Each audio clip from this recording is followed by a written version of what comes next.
Felicia, a forensics officer, is called into the scene of crime. She arrives at exactly 12 midnight and starts examining the body.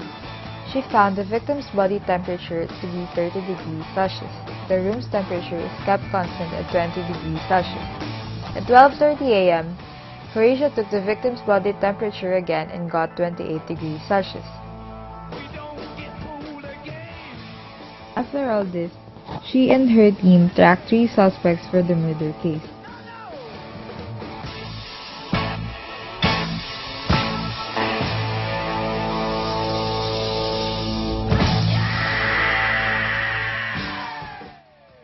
Suspect 1 is the girl's brother, who claims that he left the room at around 9:30 p.m.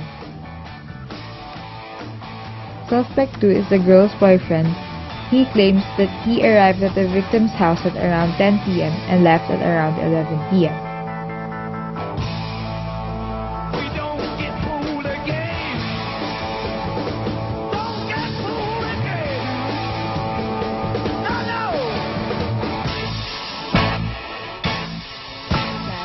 Suspect 3 is the girl's roommate. She reported the crime at 11:30 p.m. Out of the 3 suspects, who is the real murderer? When is the time of the crime? On the crime scene, there was neither radiated heat transfer nor chemical reaction happened. Therefore, Newton's law of cooling applies. From the given, at 12 o'clock, let time equal to 0 and temperature is equal to 30 degrees Celsius. At 12:30 a.m., let is equal to 30 and temperature is equal to 28 degrees Celsius. TA is equal to 20 degrees Celsius, which is the room temperature. From Newton's law of cooling, dt over dt is equal to h times t minus ta. dt over t minus ta is equal to h dt. This is separable, so we can integrate both sides.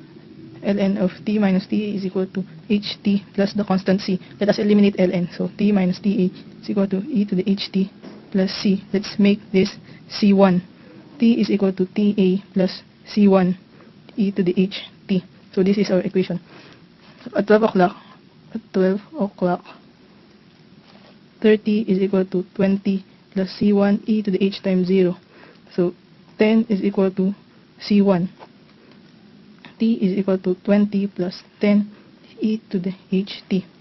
At 12:30, 28 is equal to 20 plus 10 e to the h times 30. 8 over 10 is equal to e to the h times 30. ln of 8 over 10 is equal to 30h ln of e, which is equal to 1. So h is equal to negative 7.4 times 10 to the negative 3. E is equal to 20 plus 10 e to the negative 7.4 times 10 to the negative 3 times time.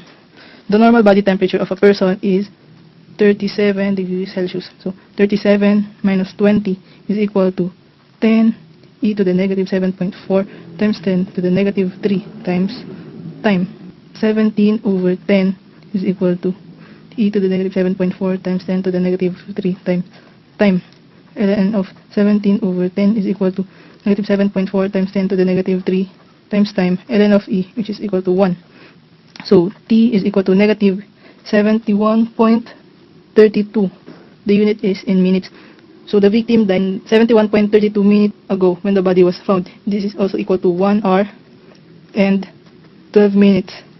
So the time of death was 10:48 p.m. This is the time of death.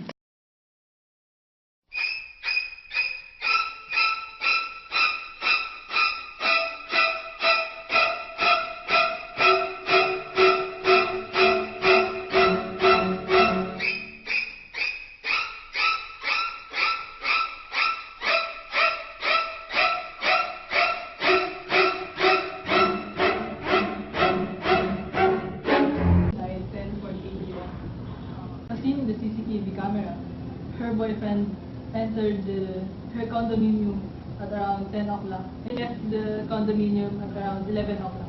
Therefore, the boyfriend is the murderer. Hey, I just met you, and this is crazy, but here's my